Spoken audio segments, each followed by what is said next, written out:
Hey everybody, it's the Clockwinder on Clockwork Jalopy with another Clockwinder review, this time of Nickelodeon's The Legend of Korra. First off, spoiler alert, if you're a rabid Legend of Korra fan afraid I'm going to reveal something, the answer is in fact yes. Go get a glass of milk, come back later. Legend of Korra is the sequel to Avatar The Last Airbender. It ran a few years back on Nickelodeon. Some of you who weren't familiar with the cartoon may have seen that abomination by M. Night Shyamalan, who all I can say is sealed with a curse, sharp as a knife. Doomed is your soul, damned is your life. Yeah, I'm quoting John Warfin from Buckaroo Banzai, but M. Night, you're no longer on the Christmas list. Get out of here. No, seriously. Leave.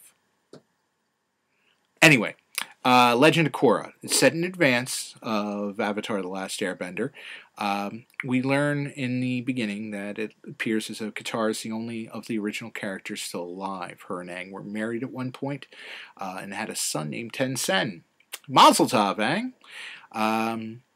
The story centers around Korra, a waterbender, as should be in the Avatar cycle. It's a very funny first scene where we learn, when she proves to the White Lotus, an organization again, we learn about the original series, how she is the Avatar. It's actually made me chuckle out loud. Then we see her again in her training. She's fantastically put together animated firebending duel between three other firebenders, sort of a training thing that she's doing. It really sets the stage for the action scenes ahead. She's a rambunctious young woman out to prove her chops as the new Avatar, but she needs to learn the last element. She needs to learn it from learn air from Tenzin, Aang's son. Tenzin shows up at the South Pole. I can't stay, he says. Tenzin. I got to go back to Republic City. Things are out of balance. Got to get back there. And he hoofs the air bison back to Republic City. Republic City being the capital of the republic that Aang and Prince Zuko formed after the 100 Years' War, which was the focal point of the original series. Korra, WTF, she says, and decides that she's going to go to Republic City and go seek out Tenzin and have him teach her airbending. She needs that. So she hops on her polar bear dog. Kind of funny. Fans of the original series, the combining of animals was sort of a running joke. To one point in one of the episodes, they run across an animal who's just an animal, and everybody's like, what? What is this? Kind of funny scene.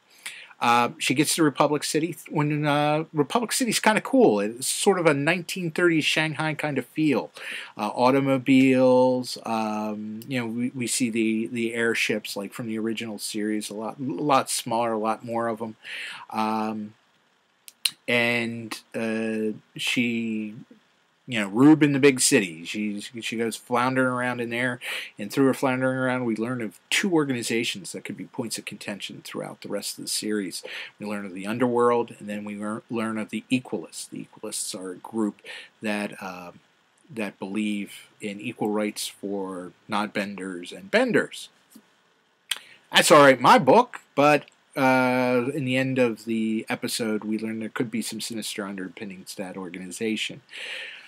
She runs afoul of the police and their super elite organization known as the Metal Benders, who are led by none other than Lin Beifong, the daughter of Toph.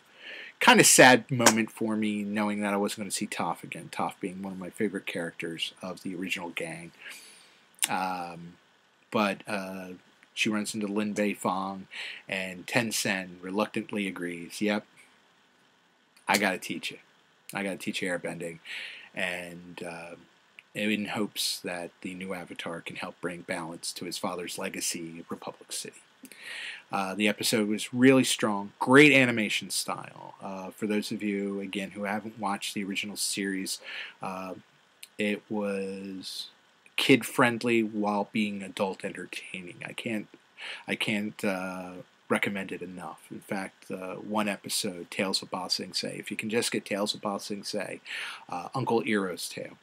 Uncle Iroh was voiced by Mako. This was one of his last performances before he passed away, and the story of his of him dealing with the loss of his only son, who was killed in one of the sieges of Ba Sing Se. Is really a touching piece of animation, especially for a weekly episodic show on Nickelodeon.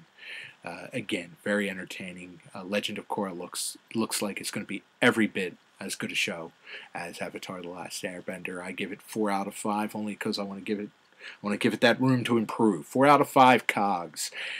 Get out there and give it a go. You can catch it on demand if you're a Comcast customer. Just hit that on demand button, click on down to Kids, click over to Nickelodeon. You'll see it right in there. You can watch it for free as many times as you want. Again, this is the Clockwinder with another Clockwinder review, this time of Legend of Korra from Nickelodeon. I can't recommend it highly enough. Enjoy.